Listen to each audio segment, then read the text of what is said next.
शिवसेना युबीटीचे पक्षप्रमुख उद्धव ठाकरे यांच्यासह विधान परिषदेच्या 9 आमदारांचा कार्यकाळ हा लवकरच संपणार आहे आणि त्यामुळे ठाकरे पुन्हा विधान परिषदेवर जातील का या संदर्भात उत्सुकता असणार आहे।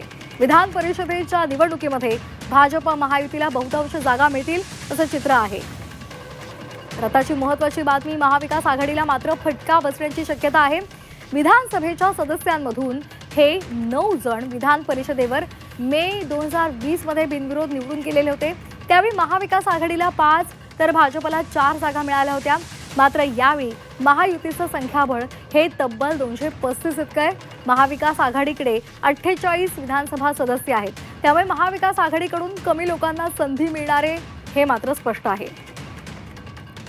दरम्यान विधान परिषदेमधील कोणत्या आमदारांचा कार्यकाळ हा संपणार आहे पाहूयात ग्राफिक्समधून।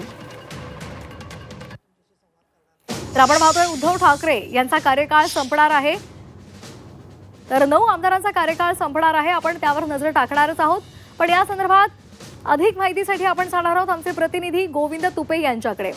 गोविंद, एक महत्त्वाचा मुद्दा आहे, 9 आमदारांचा कार्यकाळ विधान परिषदेचा संपणार आहे आणि सर्वांना उत्सुकता आहे ती म्हणजे उद्धव ठाकरे यांना विधान परिषदेवर जाता येईल का, त्या संदर्भातलं नियोजन कशा पद्धतीचं असेल याची सर्वांना उत्सुकता लागली आहे। काय अधिकची माहिती या संदर्भात?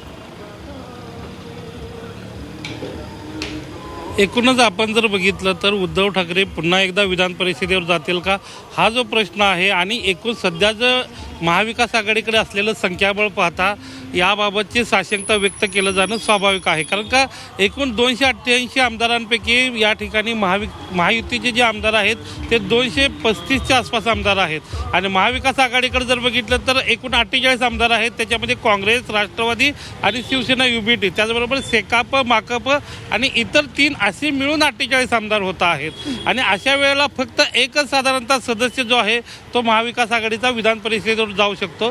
पण दरम्यानच्या काळात एक सगळ्यात महत्त्वाची घडामोड अशी आहे की त्याच वेळेला राज्यसभेच्याही निवडणूक लागण्याची शक्यता आहे।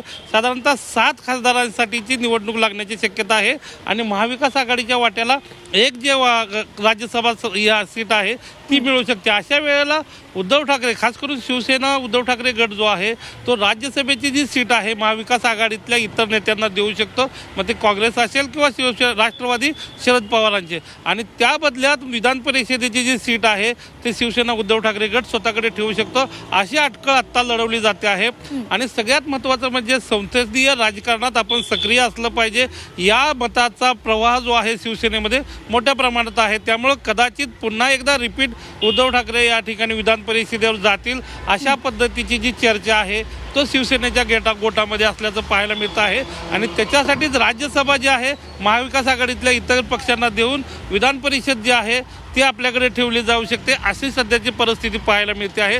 कारण का एकंदरीत संख्याबळ जर बघितलं, जर 78 जर या ठिकाणी विधान परिषदेतले सदस्य असतील तर त्यातले 30 सदस्य जे आहेत ते विधानसभेचे सदस्य जे आहेत ते निवडून देत असतात आणि अशा सदस्यांपैकी 9 सदस्यांचा कार्यकाळ या साधारणतः मेच्या दरम्यान संपतो आहे आणि त्याच्यामध्ये एक उद्धव ठाकरे आहेत। मग भाजपचे जे 3 आमदार आहेत जे विधान परिषदेतले ते विधानसभेवर निवडून गेलेले आहेत, त्यामुळे त्या ठिकाणी नवीन चेहऱ्यांना संधी मिळू शकते। असंच एकूण सगळं काही चित्र आहे आणि या सगळ्या प्रश्नांवर काही दिवसामध्ये चित्र स्पष्ट होईल, परंतु संसदीय राजकारणात सक्रिय राहण्यासाठी उद्धव ठाकरे पुन्हा एकदा विधान परिषदेवर जाऊ शकतात। अगदी, त्यामुळे आता यानुसारच त्यांना चर्चा सुद्धा त्या दृष्टीनं व्यवस्थितपणे करावी लागणार आहे, योग्य नियोजन त्या संदर्भातलं करावं लागणार आहे। त्यामुळे काय घडामोडी आगामी काळात घडतात हे पाहणं महत्त्वाचं आहे। धन्यवाद गोविंद, आपण दिलेल्या या सविस्तर माहितीसाठी।